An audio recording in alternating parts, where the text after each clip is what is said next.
Dalam kehidupan sehari-hari, kita tidak terlepas dari aktivitas berbelanja, baik online maupun offline. Belanja merupakan salah satu aktivitas yang menerapkan ilmu matematika. Nah, sederhananya nih, aktivitas sosial yang menerapkan perhitungan matematika bisa dalam hal perdagangan, perbankan, dan lain-lain. Nah, inilah yang disebut dengan aritmatika sosial. Nah, dalam video ini yang akan kita bahas adalah tentang jual beli, bunga, bruto, tara, dan neto. Oke, sekarang kita akan bahas tentang jual beli. Nah, di dalam jual beli itu ada yang namanya untung dan rugi. Nah, untung ini suatu kondisi di mana pendapatan kita lebih besar daripada modal awal. Nah, untuk mengetahui untung kita yaitu dengan cara harga jual dikurang dengan harga beli. Nah, untuk mengetahui persentase untungnya yaitu dengan untung dibagi harga beli dikali 100%. Yang kedua yaitu rugi. Rugi ini adalah kondisi di mana modal yang lebih besar daripada pendapatan. Nah, untuk mencari rugi yaitu dengan cara harga beli dikurang harga jual. Kemudian untuk mengetahui persentase kerugian dengan cara rugi dibagi harga beli dikali 100%. Nah, selanjutnya yaitu bunga. Ketika kita menabung di bank, kita akan memperoleh bunga. Nah, bunga yang kita bahas di sini adalah bunga tunggal. Nah, adapun rumusnya untuk mencari bunga yaitu bunga selama 1 tahun sama dengan P% dikali M, di mana P merupakan persen bunga. Kemudian bunga selama N tahun sama dengan N dikali P% dikali M. Kemudian bunga selama B bulan sama dengan B per 12 dikali P% dikali M.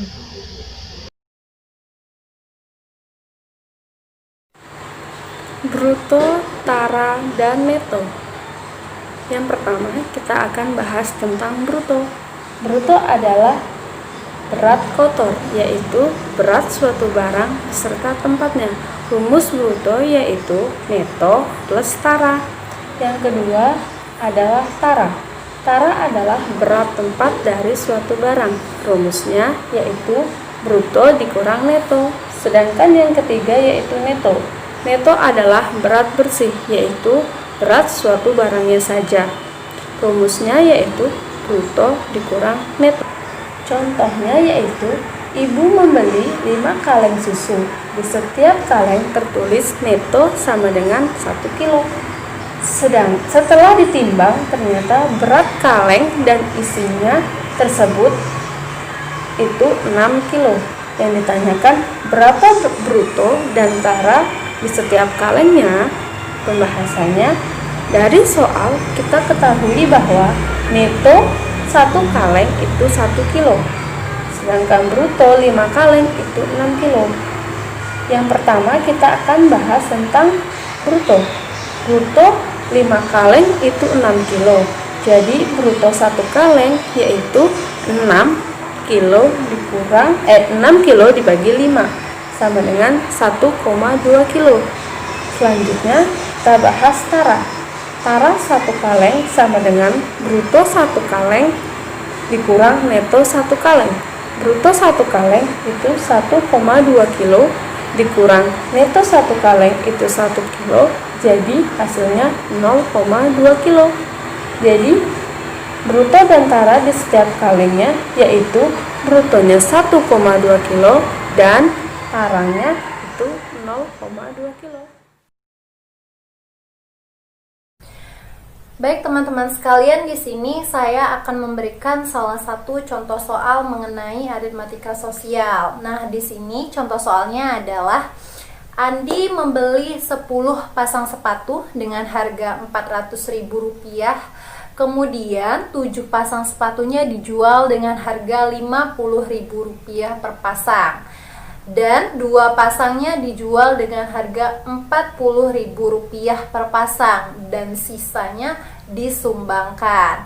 Pertanyaannya, berapa persentase keuntungan yang diperoleh Andi? Nah, Di sini berarti harga beli keseluruhannya adalah Rp400.000. Kemudian harga jual keseluruhannya adalah 7 dikali 50.000 ditambah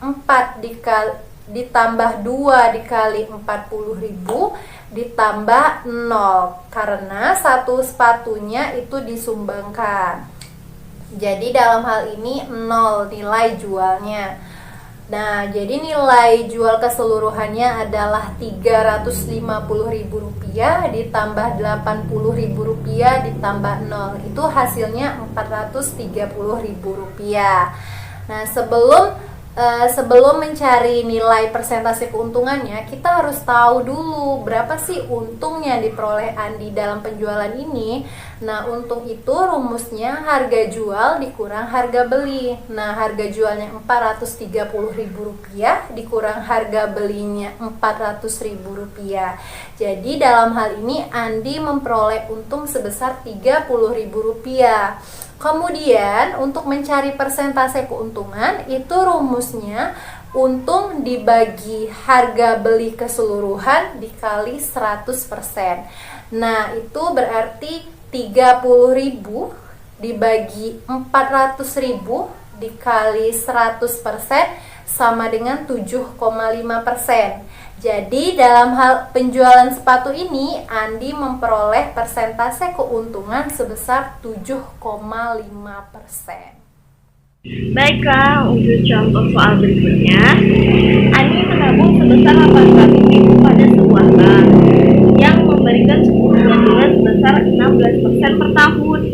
Pada saat diambil, tabungan Andi menjadi 992.000.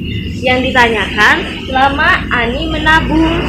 Jadi kita jawab dari pengertian bunga sebelumnya, bunga yaitu tabungan akhir dikurang tabungan awal. Jadi 990.000 dikurang 800.000. 992 dikurang 800 jadi 192.000. Bunga selama B bulan, itulah yang ditanyakan. Rumusnya B per 12 bulan dikali P persen dikali tabungan awal. Bunga selama B bulan tadi kan sudah kita ketahui 192.000. Jadi 192.000 sama dengan B per 12 dikali 16% karena bunga per tahunnya 16% dikali 800.000 tabungan awal.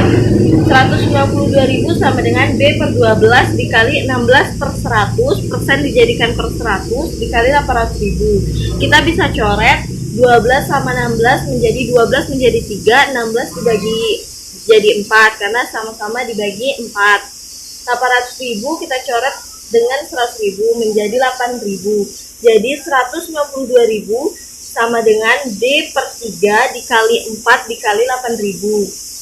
Hasilnya 192.000 sama dengan B dikali 32.000 per 3 karena 8.000 dikali 4 sama dengan 32.000. Terakhir 190.000 kita kalikan 3 karena pindah ruas. Biasanya 3 menjadi bagi, kita pindah ruas menjadi kali. Jadi 192.000 dikali 3 sama dengan B dikali 32.000. 192 sama dikali 3 sama dengan 576.000. B dikali 32.000, 32.000 B. Untuk mencari B sama dengan 576.000 dibagi 32.000. Jadi B sama dengan 18. Karena di sini ditanya lama Ani menabung, jadi hasilnya yaitu 18 bulan. Contoh selanjutnya yaitu Pak Anton membeli 40 kilo tepung dengan harga Rp340.000. Tepung tersebut dijual dengan keuntungan 12%. Yang akan ditanyakan yaitu harga jual 1 kilo tepung terigu adalah, pembahasannya, harga beli 40 kilo sama dengan Rp340.000. Harga jual 1 kilo sama dengan Rp340.000 dibagi dengan 40 sama dengan Rp8.500. Untuk keuntungan 1 kilonya sama dengan 12% dikali dengan harga beli 1 kilo tepung. Jadi 12% dikali 8.500 sama dengan 12 dikali 8.500 dibagi 100 sama dengan 12 dikali 85 sama dengan Rp1.020. Untuk harga jual 1 kilonya sama dengan harga beli ditambah untung. Jadi 8.500 ditambah 1.020 rupiah sama dengan 9.520 rupiah. Jadi itulah harga jual 1 kilo.